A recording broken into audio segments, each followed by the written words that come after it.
নতুন সরকার আসলেই কি সব ধরনের মব সংস্কৃতির অবসান ঘটাতে প্রস্তুত, নাকি শুধু নিজেদের বিরুদ্ধে হওয়া মব ভায়োলেন্সের বিরুদ্ধেই কঠোর হবে? বাংলাদেশ ব্যাংকের ঘটনার পর এই প্রশ্নের উত্তর পাওয়া জরুরি হয়ে পড়েছে। কারণ মব সংস্কৃতির অবসানের জন্য প্রয়োজন সর্বাত্মক প্রচেষ্টা, আংশিক পদক্ষেপ নয়। ইউনূস গেছেন, তারেক এসেছেন, কিন্তু মব সংস্কৃতি রয়ে গেছে।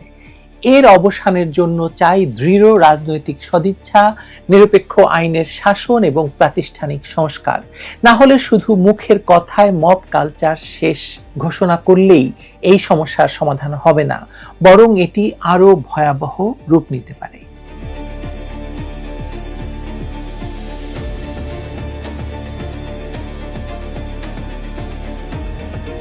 ডক্টর ইউনূসের 18 মাসের শাসন আমলে দেশ পরিণত হয়েছিল মবের রাজত্বে।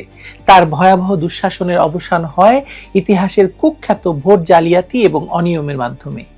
আওয়ামী লীগকে নিষিদ্ধ রেখে আয়োজিত একতরফা নির্বাচনে বিএনপিকে বিজয়ী ঘোষণার তামাশা এখন সারা দেশে পরিষ্কার, বিদেশেও পরিষ্কার। তারপরেও অনেকে ভেবেছিলেন এবার হয়তো একটি রাজনৈতিক সরকার মবের লাগাম টেনে ধরবে, কিন্তু সেই আশার গুড়ে বালি পড়তে এক সপ্তাহ অপেক্ষা করতে হয়নি। বিএনপি সরকারের স্বরাষ্ট্রমন্ত্রী সালাউদ্দিন আহমদ দায়িত্ব নেওয়ার প্রথম দিনেই ঘোষণা করেছিলেন যে মব কালচারের দিন শেষ।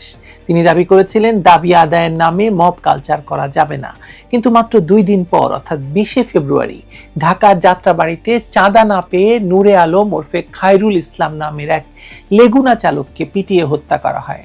এরপর 21শে ফেব্রুয়ারির প্রথম প্রহরে শহীদ মিনারে শ্রদ্ধা নিবেদন করতে গিয়ে বিএনপি নেতাকর্মীদের মবের শিকার হন নবনির্বাচিত এমপি রুমিন ফারহানা।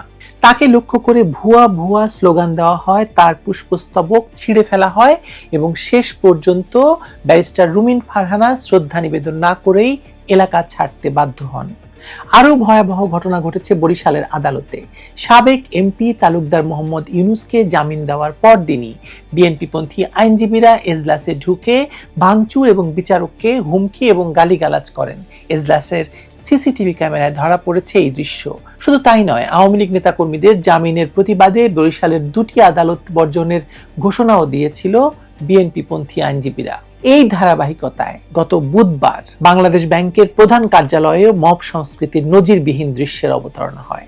অতিরিক্ত পরিচালক তৌহিদুল ইসলামের নেতৃত্বে প্রায় 30 জন কর্মকর্তা ধর ধর স্লোগান দিয়ে গভর্নরের উপদেষ্টা আহসানুল্লাহকে ভবন থেকে বের করে দেন। এর আগে গভর্নর ডক্টর আহসান এস মনসুরও কর্মকর্তাদের প্রতিবাদের মুখে ভবন ত্যাগ করতে বাধ্য হন। ইউনূসের সময় যেখানে বিএনপি, জামায়াত, এনসিপি ত্রিমুখী দাপট ছিল, একটি ত্রিদলীয় সরকার ছিল, সেখানে এখন বিএনপির একচ্ছত্র আধিপত্য। চাঁদাবাজি থেকে দখলবাজি, কোনো কিছুই থেমে নেই। হাতিয়ায় বিএনপিকে ভোট না দেওয়ার অপরাধে গৃহবধূকে ধর্ষণের অভিযোগ উঠেছে বিএনপি নেতাকর্মীদের বিরুদ্ধে। শুরুতে বিএনপিপন্থী মিডিয়া এবং সাংবাদিকরা ঘটনাটিকে প্রোপাগান্ডা দাবি করলেও 5 দিন পর আদালতে মামলা দায়ের করেন ওই নারী।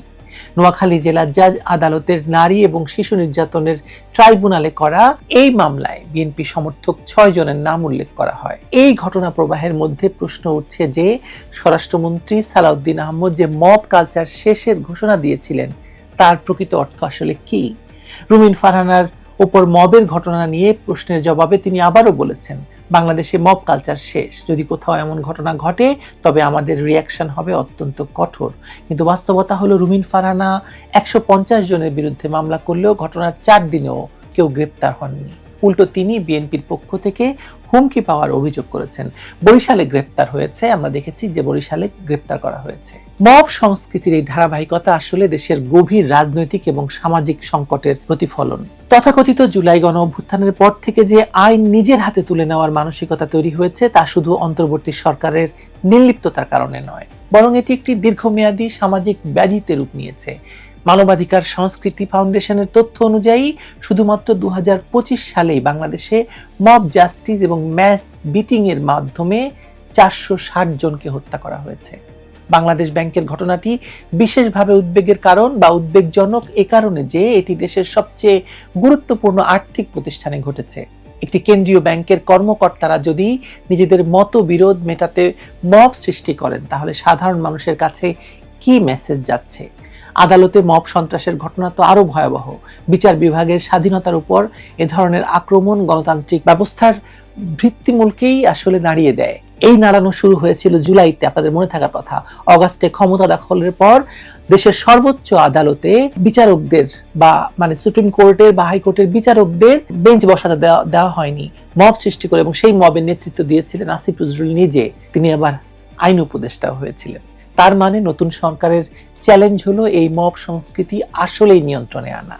কিন্তু বাস্তব পরিস্থিতি ইঙ্গিত দিচ্ছে যে মব সংস্কৃতির নিয়ন্ত্রণ পরিবর্তিত হলেও এর চরিত্র বা পরিমাপ কমেনি। ইউনূসের সময়ে যেমন মব ভায়োলেন্সকে প্রেসার গ্রুপ হিসেবে আখ্যা দেওয়া হতো, এখনো প্রশ্ন উঠছে যে নির্বাচনের পরের মব কোন নতুন নামে পরিচিত হবে। সারা দেশে বাড়ি ঘরে হামলা, লুটপাটের অভিযোগ, নতুন করে মামলা বাণিজ্যের সূচনা, ভিন্ন মতাবলম্বীদের উপর দলবদ্ধ আক্রমণ প্রমাণ করছে যে নতুন বোতলে পুরনো মদ পরিবেশিত হচ্ছে। যারা মবের তাণ্ডব থেকে রেহাই পেতে বিএনপিতে আস্থা রেখেছিলেন তাদের ঘটেছে মোহভঙ্গ। মাত্র এক সপ্তাহের মধ্যে ইউনূসের আমলের মতো সন্ত্রাসের প্রায় প্রতিটি ঘটনায় ঘটতে শুরু করেছে।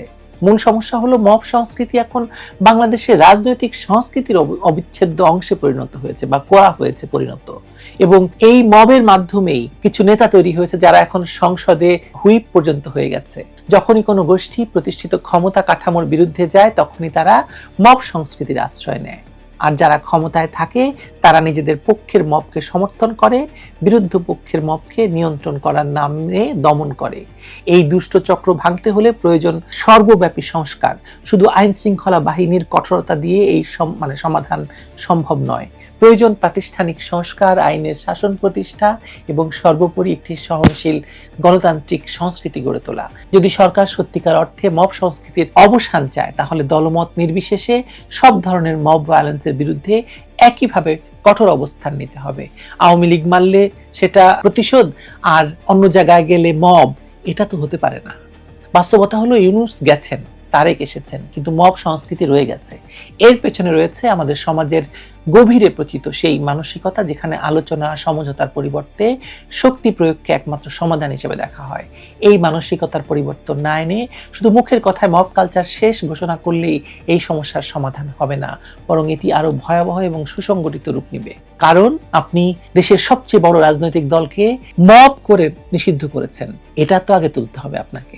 গোড়ায় হাত দেন, সব ঠিক হয়ে যাবে। ভালো থাকবেন সবাই।